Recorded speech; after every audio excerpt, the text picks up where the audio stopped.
First responder P.C. Shah took a step back and coughed as the stench reached his nostrils.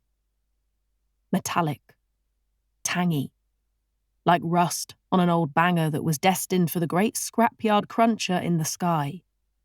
The scent of death, blood mixed with urine, and the taste of his own vomit that rose up his gullet defeated the cheap aftershave he had been given for his birthday and had sprayed liberally on himself before his shift because he was running too late to shower.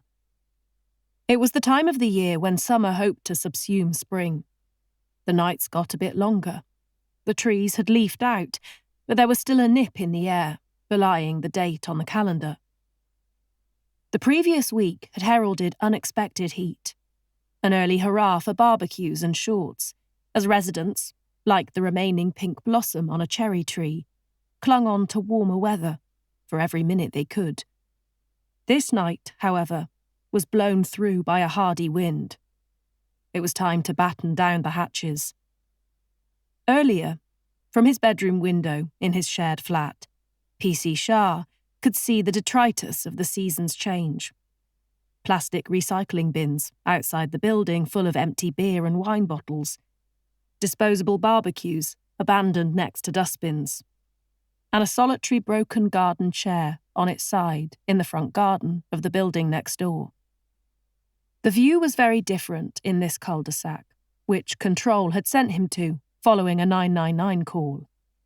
Instead of old mattresses, these houses had cut lawns in their front yard. Not that in the hushed darkness, for the commotion a death causes had yet to wreak its full havoc, he could make out the carefully tended flowers and bushes that he assumed were also there. This was a cut above his neighbourhood.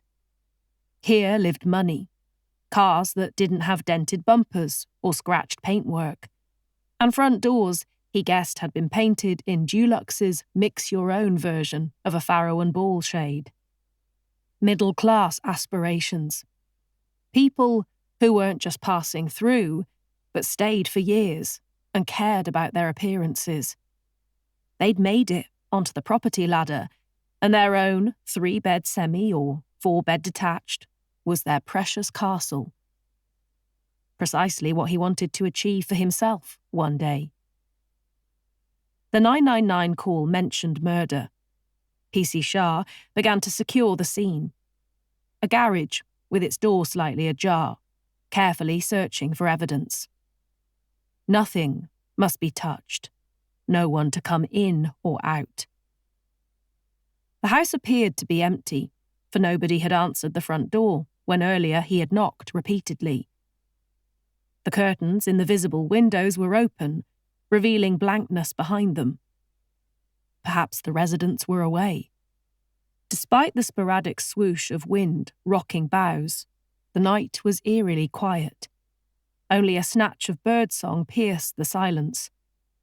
He shone his torch onto his watch face. 3:22 a.m. People who worked the ordinary 9 to 6 wouldn't be up for at least 3